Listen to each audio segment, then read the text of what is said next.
fucking losers. That's the first thing that got picked up. All right. Welcome to today's episode of Juicing the Numbers, a statistics and sports podcast. I am your host, Joshua Tracy. And I am Corwin Heller. And Corwin, what are we talking about today? We're going to be talking about quarterback statistics and if they're worthy of note when we're looking at how successful a quarterback is on the field. Right. I think one of the things, I think we brought this up in our kind of premiere episode when talking about football statistics. It can be a little bit weird because of how just kind of interrelated football is as a sport, how much variance there is between what everyone's trying to do. It can make it a little bit hard to kind of judge what's important and what's worth looking at. And so one of the things we thought before diving into like analyses of what's going on is what do we as people who look at these things value of what's measured. Like when you watch ESPN, when you watch Colin Cowherd and all these other talking heads. Fuck Cowherd. That's a whole episode in itself. They talk a lot about certain statistics that they think personally is important, and when you really look at the skill of a quarterback and what they do on the field, a lot of what people talk about really doesn't matter. Right, or there's things that can be highlighted that do matter more. Oh, absolutely. So we figured we'd spend some time. We were originally going to do all football statistics we thought had value, but again, with football, there's so much. There's 22 starters, not counting special teams. Like, there's a lot to go over. So we figured we could break it up a little bit. And we've been talking about it. We said that we're probably going to be doing an offensive, defensive episode all on their own, but we are going to try and focus this in on quarterbacks just because of how much information that we use for a quarterback. Yeah, I mean, it's the most important position on the field, and they got the most shit that's tracked at any other position. Oh, absolutely. So, I guess let's jump on in then, right? All right. As usual, we have a nice big spreadsheet up here for us to use, so we're just going to be going through that and talking about a little bit about each, and Yeah, just kind of moving through it. Yeah. I pulled all these straight off of Pro Football Reference. Mm-hmm. We're probably going to be jumping back into Pro Football Reference just to look at a few more things if we think there's anything additional to bring up. But if you have never checked out Pro Football Reference or any of the pro sports pages, the Baseball Reference, Hockey Reference, like that website's amazing, super useful. You can use this to follow along and kind of just keep track of what's going on. That's exactly what I was going to say. Like, it's truly a fantastic website. I check it most days, even just to look at, after every week, I'll check the football scores. I'll check, stat updates and leaderboard updates, and it has a lot of information. And once you get to know how to use the site, you can find some pretty cool stuff on there. And as I just told Corwin, they have an email blast for every sport you could be interested in that they have a page on. They'll send it to you daily. That shit's amazing. Baseball Reference, please sponsor us. I love you. I'm on your site all the time. Anyway, let's jump into this. One of the first metrics that Pro Football Reference throws up is QB record, which is just a straight-up win-loss record for a quarterback. Valuable, Corwin? This is something I see Colin Cowherd talk a lot about. It's in the Bill Parcells formula for finding a perfect quarterback, making sure you have enough wins in college. This is essentially useless. It really is. I mean, Blake Bortles last year won 12, 13 games. Would anyone put him in the top half of starting quarterbacks in the NFL? God, no. I'm not even sure I put him in the top 20 at this point. Yeah, I mean... Win-loss record is really only ever useful in judging how good your season was, I guess, as a fan, and maybe as like a coach. Because if you're looking at individual performance in any sport, win-loss record doesn't mean shit. Really, like, the only way you could really use it to judge a quarterback is if the team around him is absolute dog shit, and they somehow have, a 500 record, a winning record. That means that quarterback is just the Aaron Rodgers treatment. Yeah, he is dragging that team by his balls. Yeah, but I'm in agreement with you. This is almost useless, and in fact, I think it makes talking about players more difficult than it does easier. Mm-hmm. So let's go ahead and label QB record as not horribly meaningful. Not at all. Moving on, we're going to completions, attempts, and in turn completion percentage. Um, just to point out, just to say like how important this stat is, Sam Bradford has the all-time single-season completion percentage record. Sam Bradford is not a good starting quarterback. Currently unemployed. And will be for a long time. If ever. So we were talking about this a little bit before we started the show today, and we were kind of arguing back and forth, whether or not is completion percentage, a meaningful stat, and we basically just kind of came down to Maybe. Kinda. Yeah. Context. Yeah, so it's really something that you're going to have to use with other statistics that we're going to be talking about.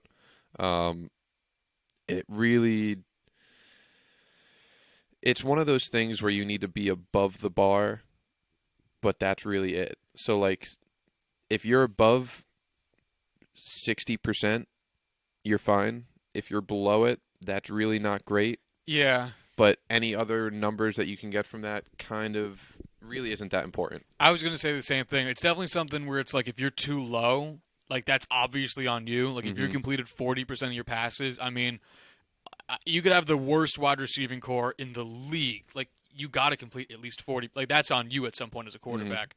But at the same time, like if you complete above 75 or 80, but like all your passes are these little Duncan screen passes and all that, I mean, yeah, you completed a bunch of passes, but like were you really helping out your team much? I mean, you didn't really have to push yourself much. So I think it's useful in context. As we're going to see with a lot of these, just a lot about context.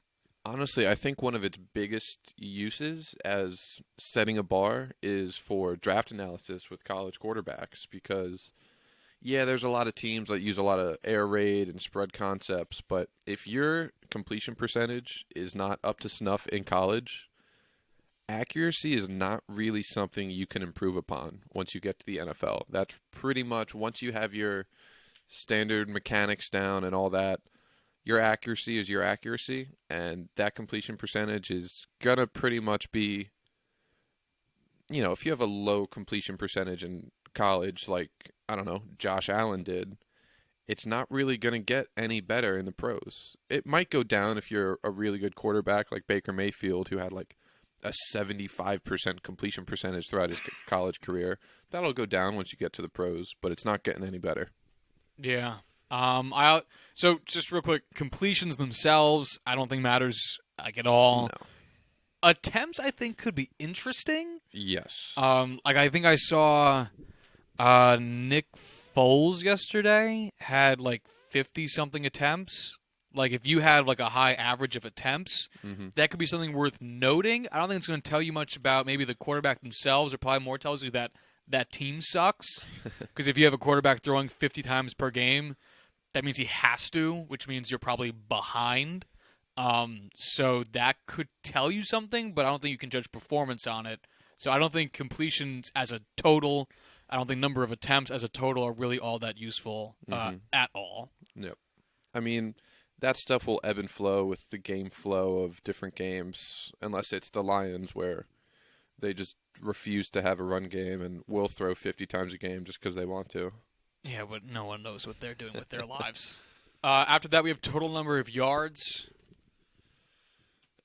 Do we care much about total number of yards? Not really. I don't really use it to judge a quarterback. Maybe on like a year-to-year basis, just like, hey, they're having a really good year. That offense is really, killing it this year. But as a whole, I'm never going to use yards as a true measure of a quarterback.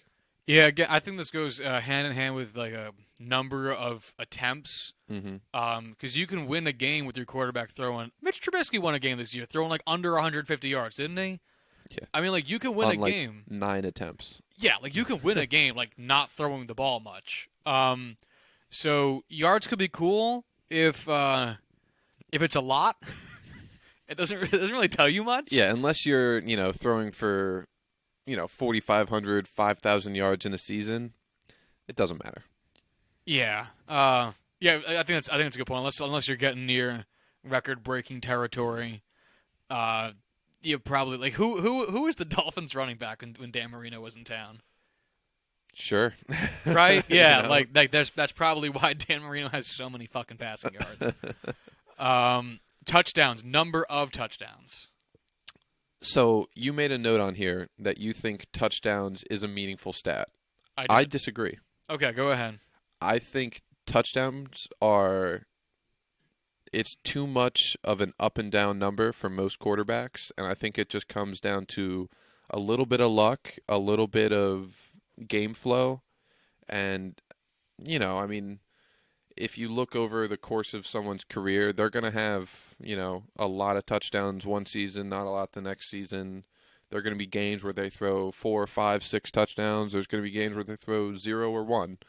That's not always on the quarterback. I think, I mean, Ben Roethlisberger, top 5 quarterback in the NFL, in my opinion, threw 33 touchdowns this year. That's his career high. And if you look at a lot of other quarterbacks who are not nearly as good, they might throw 40 touchdowns in a season. Not because they're better than Ben Roethlisberger, just because that's the way their offense is set up. That's the way the game plan worked out for them. And I don't think it's too important to look at for a quarterback. I think it's important because that's what you're there for. It's like you can say the same thing about what you said about home runs in baseball, but at the end of the day, they still matter. In fact, they matter the most.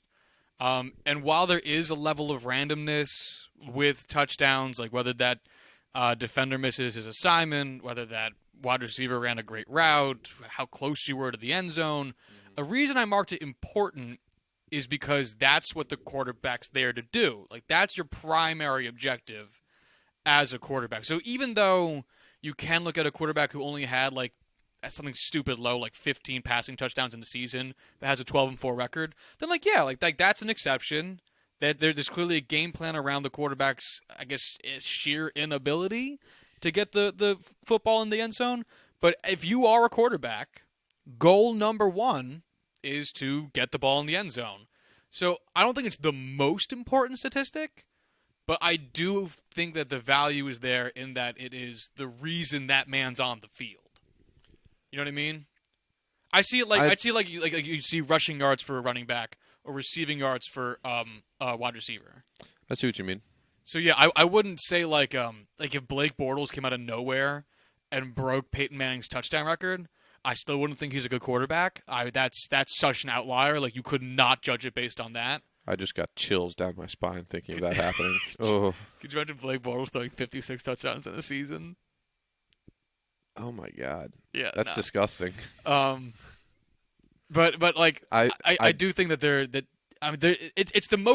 it's the best thing you can do on the field. You know, it is scoring a touchdown is literally there. You can't do better in a play. I just want to point out, I may have sounded like I'm talking shit to Blake Bortles. I would like to clarify that I own his jersey, and I'm a true supporter. You do. Is that the women's one? No. Is that the Posluszny jersey? So, this is a huge non sequitur. But Okay. I own 2 Jacksonville Jaguars jerseys. One is a Blake Bortles jersey that I got after his, career year during his sophomore season. My other one is a woman's Paul Posluszny jersey that I bought off eBay, not realizing it was a woman's jersey. Paul Posluszny is my favorite player ever since his time at Penn State. I got really excited and panic bought, essentially, a jersey, and it arrived and was not only a size too small, but for the wrong gender. Yeah, well, I guess that's the most cross-dressing you'll ever do. I have worn it. Yeah. Yep. Oh, I guess as long as we're doing non sequiturs, what's your favorite football team here? The Pittsburgh Steelers. Pittsburgh Steelers. Yep, there it is. And I am a New York Jets fan, which is fun. It's not. If you guys are keeping up with our schedule, the Steelers just lost a heartbreaker off of a Juju Smith-Schuster fumble last night to the New Orleans Saints. Yeah, and the Jets got fucking deep dicked by the refs against. Now the Packers are a good team. I'm not mad we lost to them. It helps us out that we lost to them, but I mean, fuck these refs. All right, hold on. Let's move on. Yeah, this is just going to get depressing now. Okay, touchdown percentage, which is touchdowns divided by attempts. Do you care about this? Not really at all. I don't know why this is a statistic. It's a cool statistic for like Aaron Rodgers and Tom Brady, who have ones that, well, at least used to be for Tom Brady, where they were just unusually high. But it really doesn't affect. See, this is, I think, the randomness you talked about when we talked about touchdowns raw, because this is the randomness. Like, this is, yeah. I mean, if you threw 5 passes in the game and 4 of them were touchdowns, I mean, that's insane. But you only had to throw 5 passes, so, like, that's just random. Like, 4 of them kind of just happened to be touchdowns. I don't even know why they keep track of this. I just want to point something out. Penn State's third-string quarterback, Sean Clifford, has a 40% touchdown percentage. Jesus. Because he has thrown 5 passes in his career and has 2 touchdowns. Oh, that's funny. Number of interceptions is important. Yeah, I'd say this is the exact opposite of the touchdowns Absolutely. conversation. I mean, that's the worst thing you can do. Having, a handful of turnovers is expected. Every quarterback's going to throw an interception. Everyone's going to have a fumble. It's really, the more you have, the more worrying it is. As Peterman. I know, super advanced statistics right here. Yeah. Many interceptions, bad. Yeah. But it's kind of like an exponential growth kind of thing where, you're fine, and then once it gets really high, that's really bad. What's really high to you over the course of a 16-game season? Like, what's the point at which you go, ooh? I would say more than 10 is bad. I guess maybe I'm a little bit more generous. I'd say more than like 15. If a quarterback, I might change mine to like 12. Okay. If you have more than like 12, 13 interceptions, that's a red flag. If you have more than 16, I think that's what I'm saying. More than 16, flag. like once it gets to be more than 1 a game, like that's risky. Would you forgive, like, let's say something stupid, like, would you forgive 20 interceptions if the quarterback threw 60 touchdowns? Like Absolutely. A stupid high number. So that's something I did want to talk about after we went over interception percentage, but I guess we could talk about let's it jump now. into it now. Yeah. So a lot of times when we look at, what a quarterback does and we look at their performance over a game, we don't realize the kind of risks that certain quarterbacks take. Like Alex Smith is the least risky quarterback I've ever watched. We hear check down quarterbacks and all the time, and Sam Bradford, Alex Smith, guys like that. They don't take a lot of risks during the game. They are game managers. They try to limit turnovers, but at the same time, that limits their ability to make big plays. So when you look at that, if guys like that have a lot of interceptions, that is a major red flag. But if we look at guys who are gunslingers, Peyton Manning, Brett Favre, Ben Roethlisberger, Patrick Mahomes this year, even though he's breaking that trend, those guys are going to take threats, or they're going to take throws downfield. They're going to take risks because it works for them. They're good at pushing the ball downfield. It works out for their offense. And you're going to throw more interceptions that way, but it's a trade-off that's almost always worth taking, unless you're Blake Bortles. Yeah, no one's going to label him a gunslinger. So do you have anything else to say about like the INT percentage then, which is just interceptions divided by the number of attempts you've thrown? I think that's one of the more important statistics that we look at. I was going to say, this I can see a lot more than touchdowns, because this I think shows decision-making. Very big on decision-making. Yeah. Because touchdowns I think are a little bit more random than interceptions. I know interceptions, your receiver tips the ball up, it becomes a jump ball, there's the safety comes out from underneath and scoops it up real quick. I get this randomness with interceptions, but you see a lot more poor decisions that lead to interceptions than you see good decisions that lead to touchdowns. Oh, yeah. So I think this, I value this more than I do touchdown percentage. Just going off of, the randomness of interceptions, I know we talked about ERA plus and plus statistics in baseball in the last episode. Yeah. Which is basically, a comparison against league average. There's a similar statistic with interceptions, which doesn't really measure it against the rest of the league, but it basically cuts out all of the wide receiver or acts of God interceptions that are caused. It's essentially advanced interceptions. Right, kind of like I think there's a stat measure about like should have been interceptions basically, like Essentially, yeah. when you hit a DB and the numbers and they just don't catch it. Right. Kind of like how they keep track of dropped passes as compared to incompletes. That's a statistic that really nobody keeps track of because it's a lot of, there's a lot of bias involved when you watch the game. Right. You might have different differentiating opinions, but that is probably the biggest statistic to look at when you're watching turnovers. No, it's definitely true. So next time you watch a game, have a, pen and paper right there, and every time you think a pass should have been intercepted, or if you think an interception really wasn't the QB's fault, just mark it down and you'll be able to have a nice true record of what interceptions should be. Real quick, what do you think about the difference? Do you think that there is a difference between a wide receiver tipping the ball up and that getting intercepted versus the defensive lineman tipping the ball up on a pass? Yes. Okay, good. I was going to say there is too. What's your opinion on it?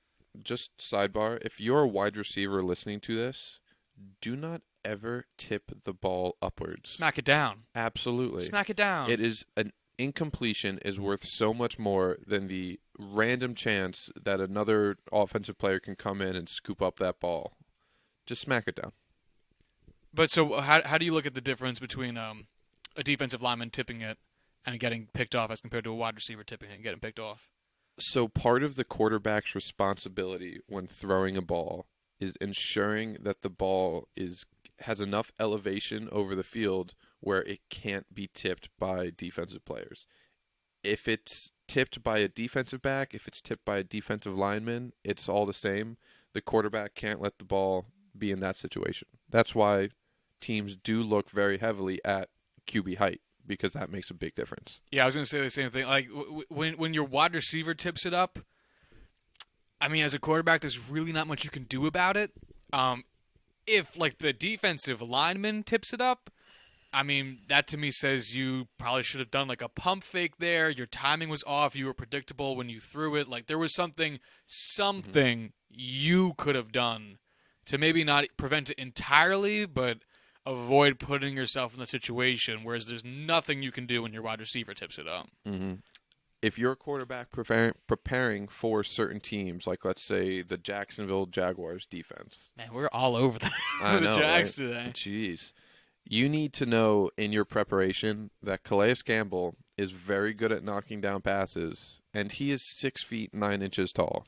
Fuck, he's that big? I think so. He might be like 6'7", 6'8". Still, that's a big... I didn't realize he was that tall. All right. He is very large. Don't throw over him. He'll knock a ball down or two. Throw under him. Yeah, exactly. Fumble it forward. The submariner. Bowl it. All right. Yards per attempt. So when you're looking at yards per attempt, you need to look at this in tandem with two other statistics. So you need to look at yards per attempt, yards per completion, and yards after catch. Mm-hmm. So if you look at any one of these statistics by itself, you'll get something from it. You'll be able to, judge essentially how far the quarterback is throwing the ball in any given passing play. But you're not going to get the full picture unless you look at how far downfield he's throwing the ball, the expected yards he's going to get every time he throws the ball, which is yards per attempt, and yards after catch, so how much the wide receiver is putting in the work on these passes. So if you're throwing a nice check down pass to the running back or a screen pass to a receiver, and they run the ball 8 yards, you're going to get 8 yards on that catch for the quarterback, despite the wide receiver doing essentially all of the work. Yeah, I see this as being useful, not entirely on its own, like you said. I think what this could be maybe most useful for is looking at it almost from like a team perspective rather than an individual perspective. Like if you're playing, you're at halftime and your quarterback's getting something stupid high, like 15 yards per attempt, which actually isn't like outrageous. It's high. 15 yards per attempt is very high. Yeah, all right, that's high. I have a horrible frame of reference. I would say average is around 8 or 9. Okay. All right, so let's say you have a high yards per attempt. It's 15. that to you, maybe as a coach or as a quarterback or as an offensive coordinator, should say, all right, maybe we should keep up the passing game because we're killing them on it, right? Conversely, if you're doing something horrible, like you got 4 yards per attempt, maybe you should either think about investigating the long ball or see how well your running game. Like, I see this as being a very good context stat, but again, not like an end-all, be-all. Nothing I'm really going to give the quarterback a knock for. I might give him credit if it's really high, but a lot of this is going to depend on scheming, who your wide receivers are, how good your offensive line. Like this is going to be something that has a bunch of asterisks next to it. Oh, absolutely. For other people on your team's performance. I think it has use though. Oh, absolutely. It's a very useful stat to look at the efficiency of a quarterback or as an offense as a whole. It's just any one of these is very easily skewed. Like you could go 2 for 10, but if you threw 2 70-yard bombs, you're still averaging 14 yards an attempt, which looks fantastic on paper, but then you have to look at yards per completion and realize, wow, that came off of 2 passes. It looks good on paper, but that's pretty horrible efficiency. Okay, so next we have average yards gained per pass attempt, which has a little bit of an equation to it, which I forgot to write down, so I pulled up our good, trusty resource of ProFootballReference.com, looking at Joe Montana's stats, because who doesn't love Joe Montana? Of course. So the equation for adjusted yards per pass attempt is just so everyone knows, Josh is straining beyond belief to be able to read these tiny words on his screen. I have very bad vision. That's why he sounds the way he does. Fuck you. All right, so it's passing yards plus 20 times passing touchdowns minus 45 times interceptions, and then all of that divided by passes attempted. Okay, so basically what's happening in this equation is that they're weighting things, right? So passing yards get no weight. They are an independent thing. You take your total number of passing yards, then they're going to give you 20 kind of like weighted points here, 20 times your passing touchdowns, which says passing touchdowns are really good.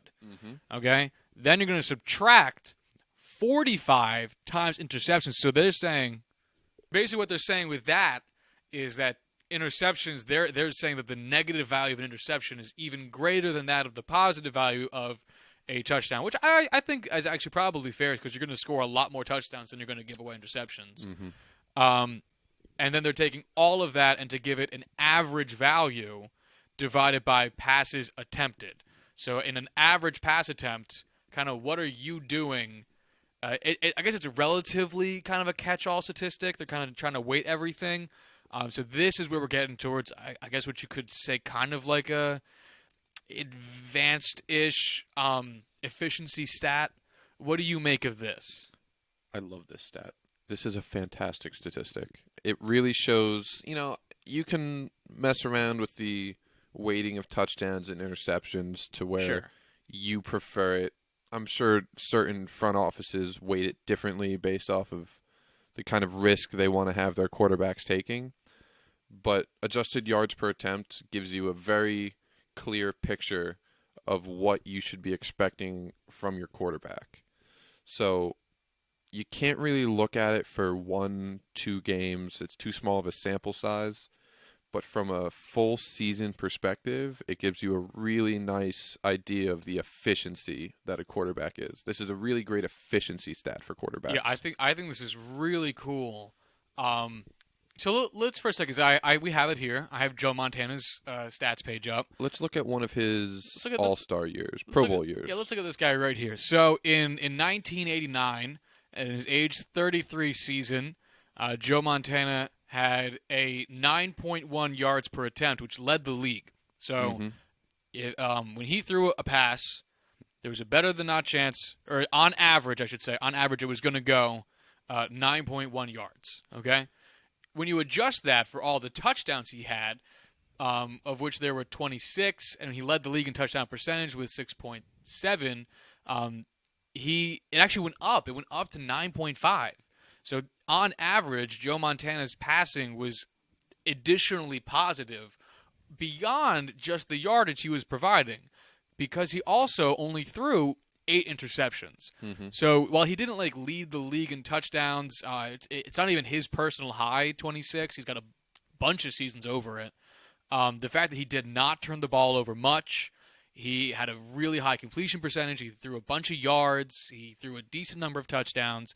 All the positive weights outweighed the negative weight, so much so that his average almost value per pass attempt was beyond what it was in terms of yardage. I will say I'm not a huge Joe Montana guy. I'm not a big, Joe Montana, he's one of the GOATs up there. He's a tremendous quarterback. 9.1 adjusted yards not even 9.5 adjusted yards per attempt back in the 80s was massive. Oh, yeah, that's when DBs could still maul dudes. Oh, absolutely. That's a tremendous efficiency for a quarterback, and that's why he is a Hall of Famer. Mm-hmm. I like this a lot too. I really kind of in general like weighting statistics like this, even with just the small kind of straightforward way it is, because it does show that you're putting things into a perspective.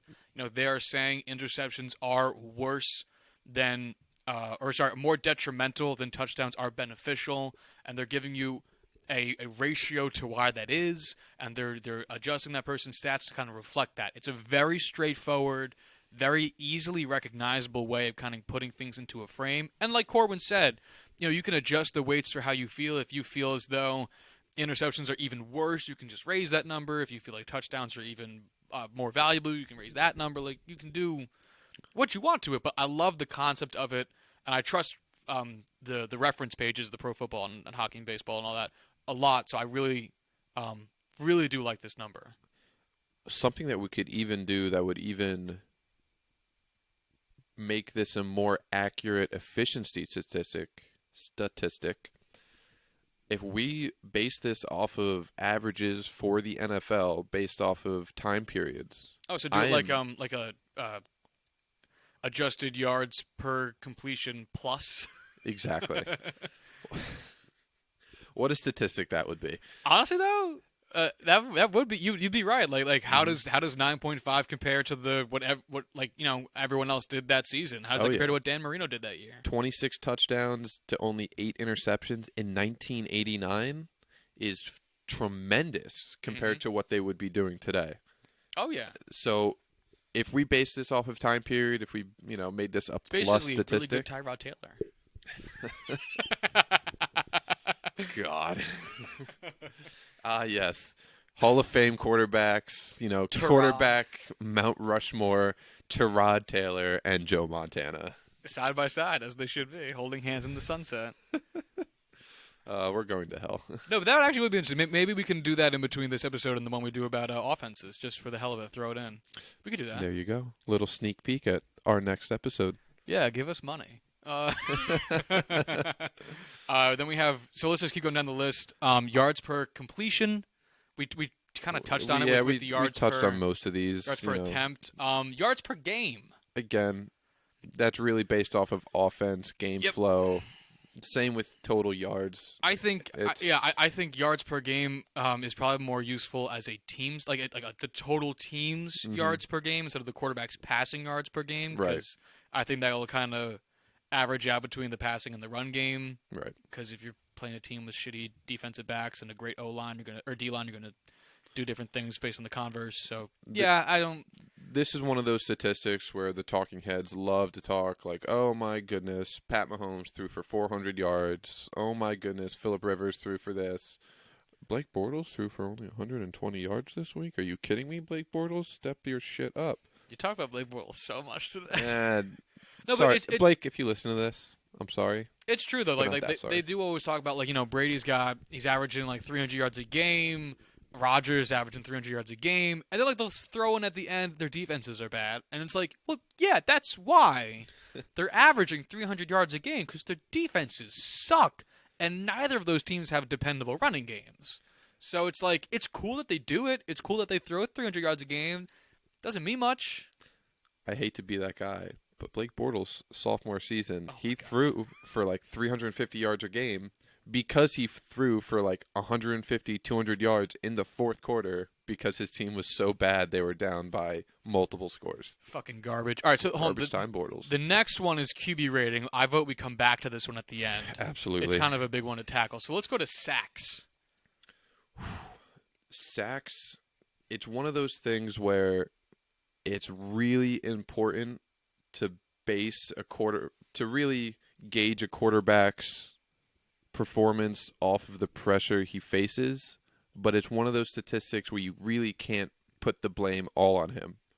So I put sometimes here because we all know that there are quarterbacks who hold on to the ball for too long. And so that's the point at which you go, well, his sacks are bad. His offensive line is bad. At the same time, he holds the ball for like 4 to 5 seconds every drop back, and like that's way too much. So, I mean, I also have a hard time saying this is a great stat to keep track of for quarterbacks. This is again much better as probably an offense Absolutely. metric because it's got so much else at play. How good at blocking your O-line is, your running back is, your tight end, all that. How fast your quarterback can get rid of the ball. And depth of target. You know, if you're going for play action passes 30 yards downfield when you're trying to take these risks, you're going to have to hold on to the ball a lot longer than an Alex Smith check down would, and that's going to mean you're going to get sacked more. I would like to see this compared side by side with release time. I think then it becomes useful. I think if you see that some guy got sacked 20 times, what's that actually? I don't know. What's an average year? What's an average sack look like for a year? It really depends on the team. I would say something like in the 30s to 40s. Okay. All right. So let's say you got sacked 60 times in a year then. But you held onto the ball for 6 seconds per drop back. Mm-hmm. Like, all right, then I'm going to say that's on you. Oh, yeah. But if you got sacked 60 times a year and your average time on the drop back was like 2 seconds, yeah, we're probably so. I'd like to see it like that. Just for reference, the NFL record set by David Carr in his rookie year against Houston was 72. So that's essentially That's not counting hits. that's like 5 hits a game almost. Yeah, that's like 5 sacks a game, right? Right. 5 Yeah. sacks a game. Imagine how many times he got knocked in the dirt, not being sacked. People say that he is one of the biggest busts in NFL history. It's not his fault. Yeah. I got nothing on that. Yeah. All right. So then we have net yards per attempt. So the way they do this is it's passing yards minus sack yards, which I guess is yards lost from being sacked, divided by passing attempts plus times sacked. So we have total number of passing yards minus what you lost from holding onto the ball for too long. So basically, things the quarterback has direct control over minus, I guess, rushing yards. And then you're dividing that by all the times you attempted to throw and all the times. So basically, every time you dropped back is kind of what that is.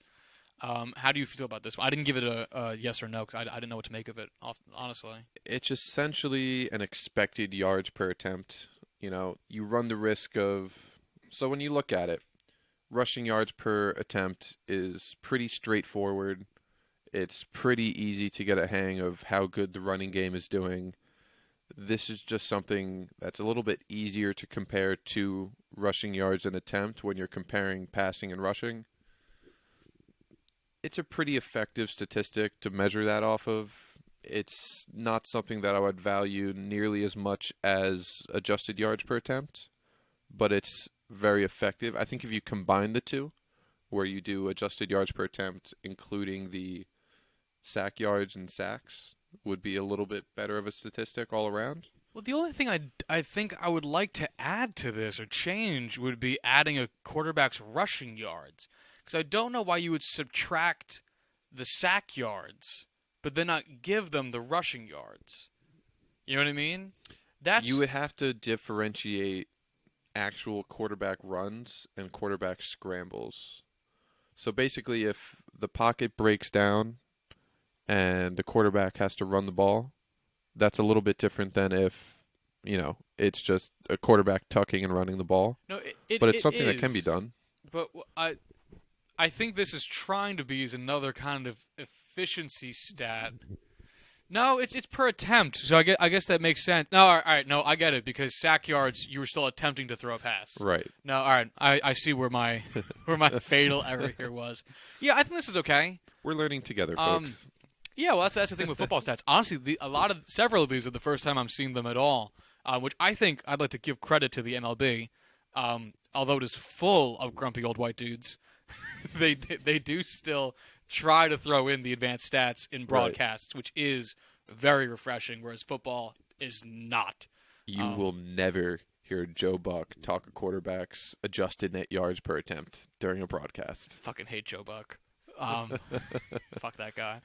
But yeah, I'm down with this. I don't know what's a context you would find this useful.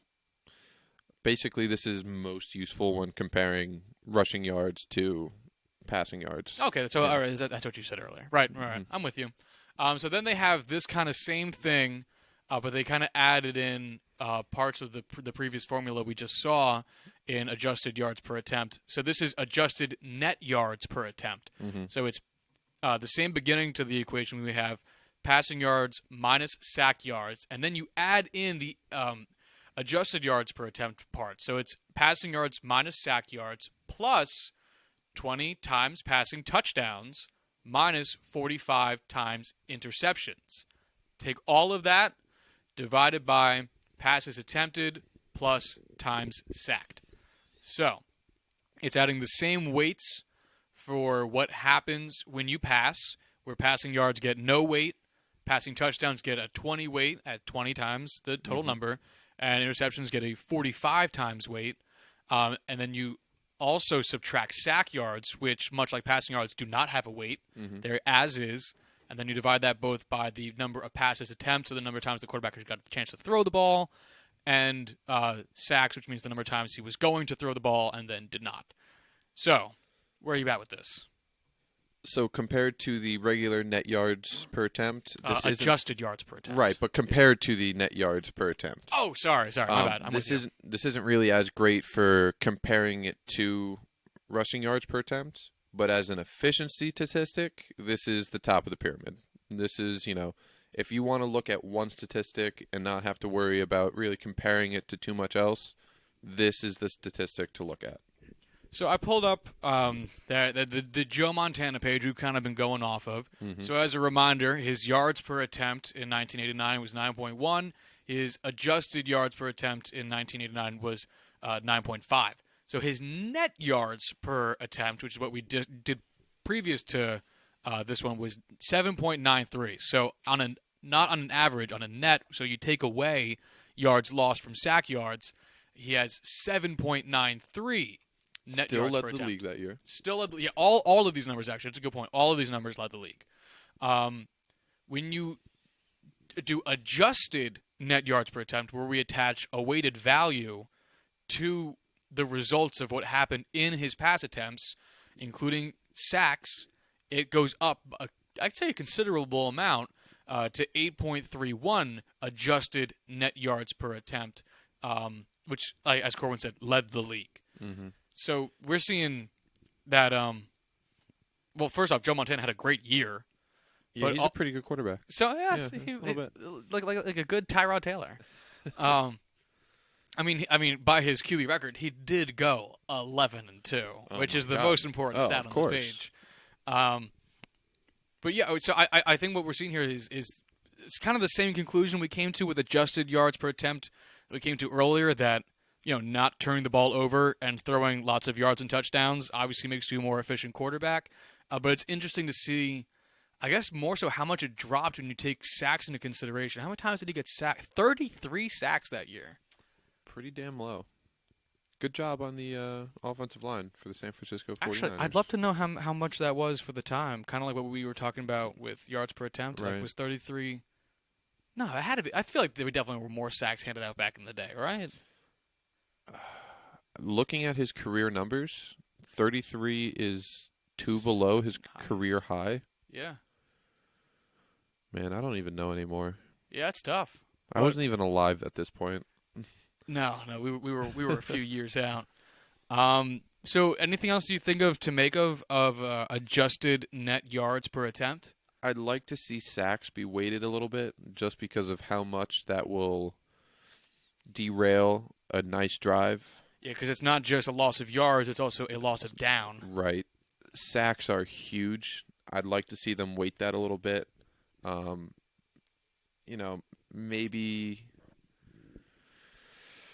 it's a little brutal, but maybe like a ×2 or ×3 for sack yards lost because of that loss of downs. I think that would make this a little bit better statistic, but like I said earlier, this is kind of already the cream of the crop when it comes to efficiency statistics. How would you look at this compared to adjusted yards per attempt? Both can be used in the same way. I think this one is just a little more accurate about what you're going to get in the game versus adjusted yards per attempt is their ability as a passer. Yeah, I was going to say the same thing. It's very much so. We're now taking into account external factors that affect you directly, like your offensive line being shitty, the defensive line you're facing being good, Right. packages and all that kind of stuff. So if you want one single statistic to look at for a quarterback's efficiency, I would say go with adjusted net yards per attempt. If you want to look at just his ability as a passer, adjusted yards per attempt. Right, I'm with you. I think that I look at it the exact same way. Next, we have sack percentage, which is pretty straightforward here. What do you think? It can be pretty important. Again, this goes same with sacks. This is based off of your offensive line and your ability to hold on to the ball too long. I look at this the same way we looked at interception percentage. Like, I think it's useful to see how many how many times you drop back to throw, what percentage of the time are you getting sacked. I think it may be more useful as like a hit or some level of contact made with the quarterback, because I think there is some level of randomness with it actually being a sack. Like, did you get around the ankle or did you just get a hand on the thigh? Because you can shake off the thigh and then you can shake off the ankle. So maybe getting like a percent, like a QB hit percent, would be maybe a little bit more useful just to remove some of the randomness. But I like this. I wouldn't use it as a catch-all. Yeah, I think it has some value, not for a QB per se, more for the offensive line. But I see some kind of value in it. It's one of those things where I would say more so offense as a whole than as offensive line solely. But again, it's really just one of those where you kind of need to look at a little bit more than just the quarterback and just this single statistic. Which brings us to the last two stats that have nothing to do with the quarterback, but they were on the page, so I pulled them down. Fourth quarter comebacks. I mean, we could probably talk about both of these at the same time. Yeah, so fourth quarter comebacks and game-winning drives. Man, I mean, you're going to have guys like Aaron Rodgers, Tom Brady, and Matt Stafford. Andrew Luck is somehow a god at these. It really is just a lot based off of your offensive scheme and the players that you have around you. It's not really an analytic stat. Not at all. It's a fun counting stat. Right. It's something that I think is definitely important when looking at a quarterback. But at the same time, you can't just look at the number of comebacks or the number of drives that he's had. You really have to go back and watch the film on these to see what the quarterback did and how he was able to elevate the team and put the team on his back and carry them through the fourth quarter.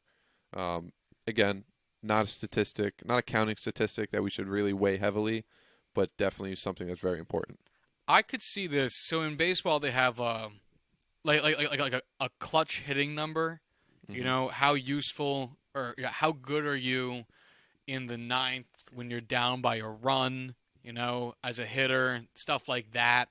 I could see these two being maybe factors in in some kind of clutch number for a quarterback where you take like fourth quarter yards, fourth quarter touchdowns, fourth quarter interceptions, sacks, all that kind of stuff, and then add in these two numbers as weights and somewhere in there. and kind of create a number of like how useful is this guy in the fourth quarter, and then maybe find a way to do that where how useful is this guy in the fourth quarter when you're down by some number. On their own, yeah, I think they're there. Mm-hmm. It's more like trivia than anything else. It's a cool thing to look at. Like, oh my God, Andrew Luck had 6 fourth quarter comebacks this year. That's awesome. Yeah, it's definitely like impressive, but I could see them being more valuable as part of an equation than they are independently. Slowly nodding my head in agreement. It makes for great radio. Oh, absolutely. Okay, so then let's tackle the great and powerful quarterback rating. This is going to be fun. This is a lot of information. Yeah, I loved this because I had to learn what it was because I knew it. I knew it. Do you know the formula offhand? Not offhand, but I know the basics involved with each. Yeah, so Just to point out before we get started, there are 2 major quarterback ratings that people use. They're very different in numbers, but basically come down to the same essential things. So there's QBR, which is the total quarterback rating, and then there's QB rating. I didn't know they were separate. Yes. Well, this is the one on Football Reference. So I'm gonna I think this is the one at least I'm more familiar with because it has a maximum of 158.3. Right. So I think this is the one I know better. So this is QB rating, which is mostly mostly an NFL stat, not really used much in college. Oh, that's right. There is an NCAA version. It is different. This is the one that you'll see most often on, ESPN, NFL Network. QBR is really just an adjusted QB rating. Okay. So both essentially cover the same things. Both are essentially saying the same things. It's just 2 different formulas to get that number. Okay, I'm with you. So let's get into this. There's a lot of pieces, and it's going to be a little bit weird to explain. So bear with me. This would be a good time if you if you have a laptop or a computer in front of you to bust it out and check it out for yourself. But we'll get into it. So there's 4 different equations that get put into one larger one. Yeah. They all make sense. Like, they're all really, like, equations might sound like a big and scary word. These are really straightforward. A lot of them look like things we've actually already talked about. So, they're labeled A, B, C, and D. So equation A is number of completions divided by number of attempts minus 0.3, and then all of that times 5. So basically we have completion percentage minus 0.3, and then multiplied by a constant. So it's just weighting it. It's saying that your completion percentage is worth 0.3 less than 0, and then it's just multiplying that by 5 to give it a larger weight. The constants are probably determined by something really bizarre and funky that Football Reference came up with. Nothing to really concern us. It's basically saying completion percentage is already pretty useful. We just made a minor tweak to it. We are saying this without a lot of confidence because no one has ever explained what any of these weights mean. It's just something they started using, and that's just the way it is. If I had to bet, I would say that they found them doing some crazy-ass math based on like how much each individual stat here typically projects to lead to a win or increases your percentage chance at winning or how valuable it is to this era, something like that. Like, I believe that I believe them when they say there's a reason that they're there. I don't know how they got them, and I don't care because I will never need to do it on my own. So one more time. So equation A is completion percentage, basically, minus 0.3, and then all of that times 5. Equation B is passing yards divided by number of attempts. So we're looking at average yards per attempt, minus 3 times 0.25. So again, this is basically saying we're gonna devalue passing average yards per attempt a little bit, but in general, this is kind of also base level. They didn't change it much. Very similar to equation A. Right. The next 2 is when it gets a little bit different. The next one is touchdowns divided by attempts. So touchdown percentage times 20. So basically, just what they're saying there is that we value touchdowns a lot. Yup. And then next they have this is interesting. They have a constant which is 2.375 minus interception percentage times 25. So interception percentage is getting weighted more heavily than touchdown percentage. It's 25 instead of 20, and I'm going to bet that they have it. They have that being subtracted from 2.375 just to give it a positive value for most of it, or they're trying to. Again, these constants came from somewhere. I believe them when they say they're useful. That's all I'm going to do. Yeah, there's no way these are just, random arbitrary numbers that they just pulled out of a hat.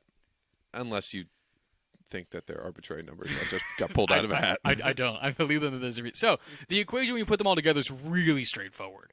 It is A plus B plus C plus D divided by 6. And then just times 100 to give you a friendlier number.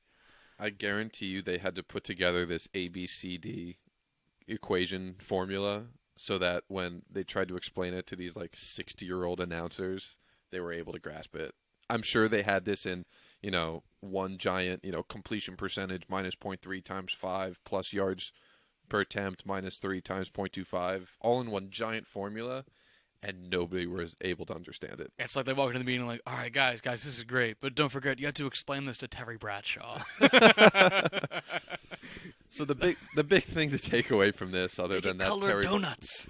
The big thing to take away, other than that Terry Bradshaw is old, crazy, and kind of dumb, is that completion percentage, yards per attempt, is not nearly weighted as high as touchdown percentage and interception percentage. Right.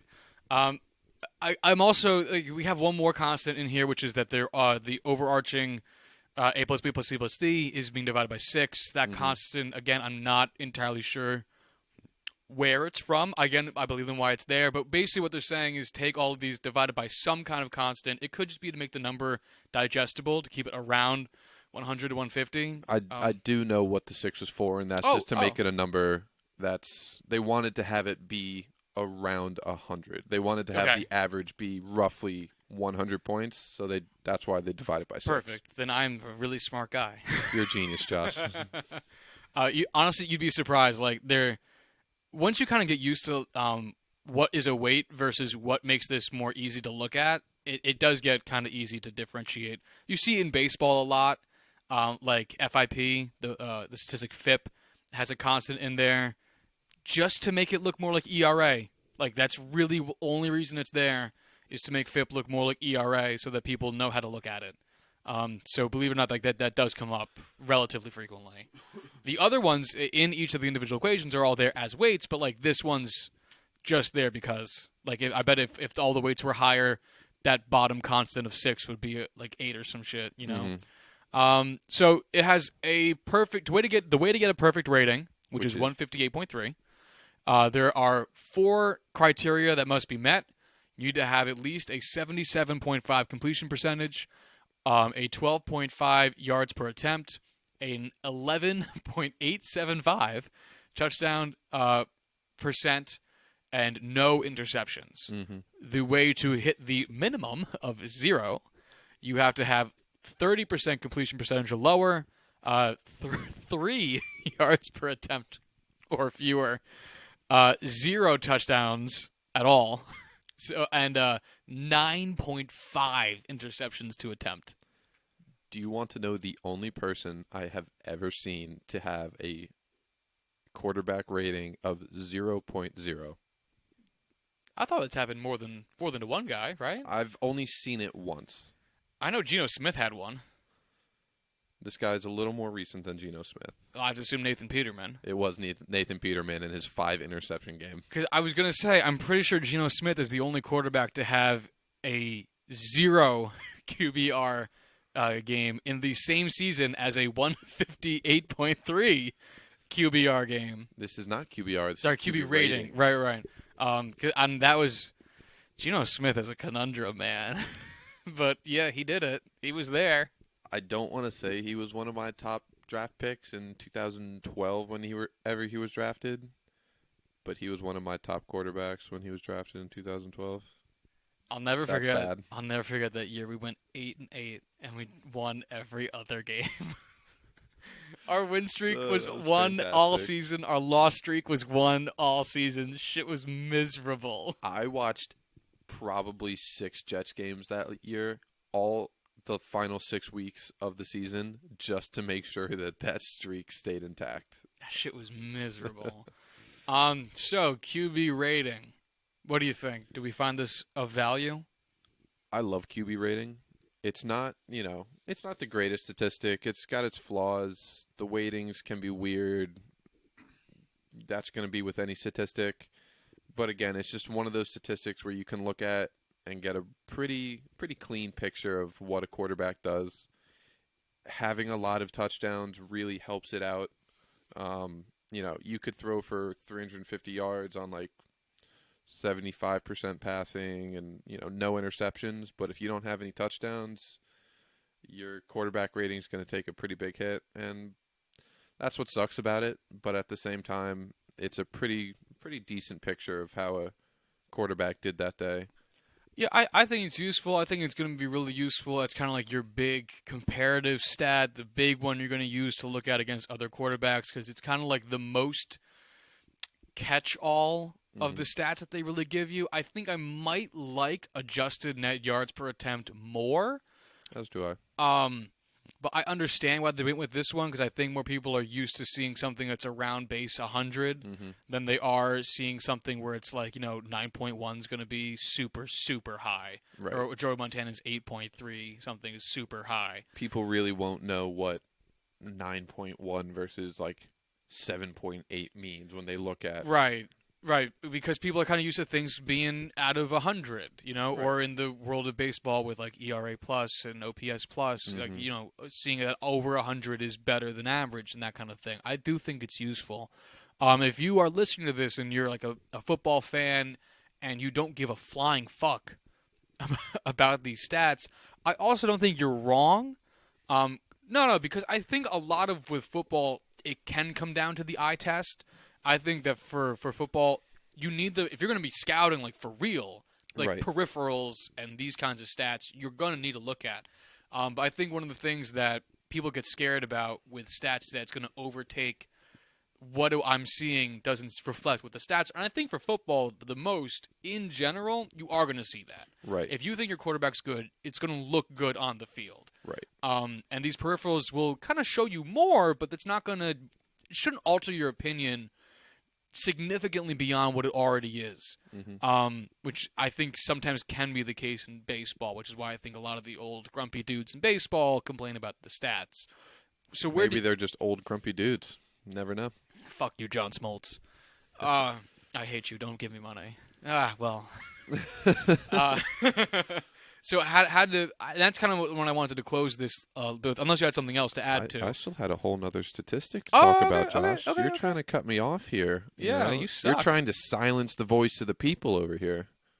You're the voice of no one. You're barely the voice of yourself. I'm barely the voice of myself. Yep. All right, so what's your stat before we wrap this up? So this is a statistic that Good. I think That's what we're here for.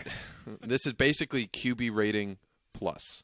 So it's okay. based off of averages, league averages, all that. QBR. So like QB rating, it has 6 steps. So each quarterback play. So it's not your typical play action. It's any play where the quarterback does something. So passing, running, sacks, scrambles, or penalties attributed to the quarterback. They're measured in terms of expected points added. So sacks, penalties, they'll subtract from the expected points for that play. Passing, rushes, scrambles, they'll add to the expected points that you would get on that play. So you adjust this statistic based off of the difficulty of each play. So it's adjusted based on the type and depth of a pass and whether or not the quarterback was pressured. If it's a completion, he is only credited for the typical number of yards after catch. So based off of that play, the depth of the pass, it's going to give you a credit you for how many yards are expected, not based off of what the wide receiver is able to do.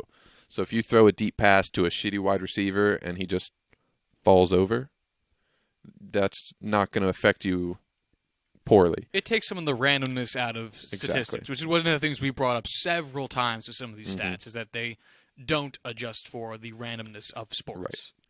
It also discounts trash time. So if you are far behind in the fourth quarter and you're Blake Bortles throwing for 300 yards, there's actually going to be a discount on those expected points and the score generated there.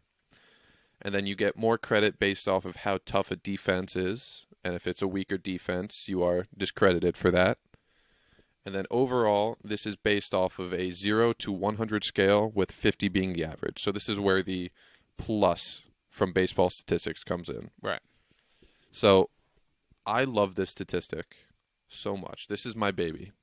This is like, if I only had one statistic in all of football, it would be QBR. Just because it's everything that I would want to. If I had to design a statistic from the bottom up, where I'm, weighting it based off of defensive skill or certain player skills on offense and all the different things that a quarterback could do, this is how I would build it. So I personally value QBR more than, quarterback rating or adjusted net yards per attempt or anything else. I go with QBR. Like we said earlier, touchdowns, interceptions can be random. It might be based off of your offense or the players you have around you.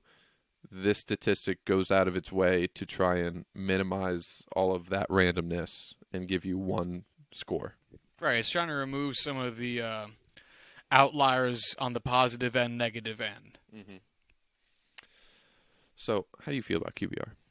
No, I like a lot. And one of the things, I feel like we're a little bit of broken records with all this stuff, but it comes up because this is kind of like the nature of football stats. But I love things that take out some level of randomness, something that's going to compare you to your peers. I like things that are going to take into account context, right? That's why the clutch rating in baseball actually is kind of useful, because if you need a pinch hitter and you got someone on the bench, you're going to know who kind of has a history of being good in the ninth with 2 outs down by a run, And so knowing that, if you have a stat in football that can show me that, Blake Bortles, for all he accomplishes in the fourth quarter, doesn't do nearly as much in the first three, that's useful to me, because it's not fair to look at someone like Aaron Rodgers, who's going to crush it for the first 2 or 3 quarters and then not have to do as much for the last 2, is going to get looked at in some, maybe even have comparable game stats to Blake Bortles, who's going to suck a fat wad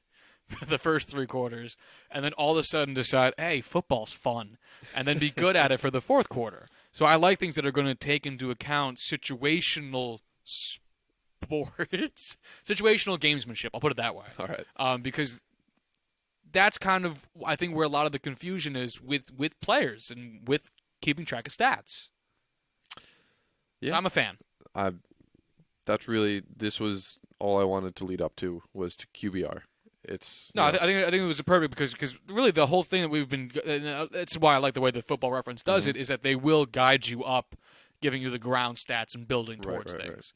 Right. So just to double back to the question I cut you off with, where do you stand on looking at football from an analytical perspective versus the eye test?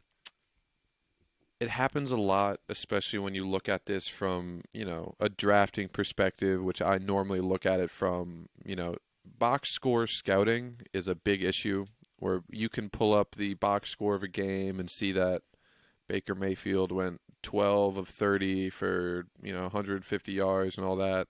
And you might just look at that and say, man, that sucks. Baker Mayfield is a shitty quarterback. But that doesn't give you the whole story.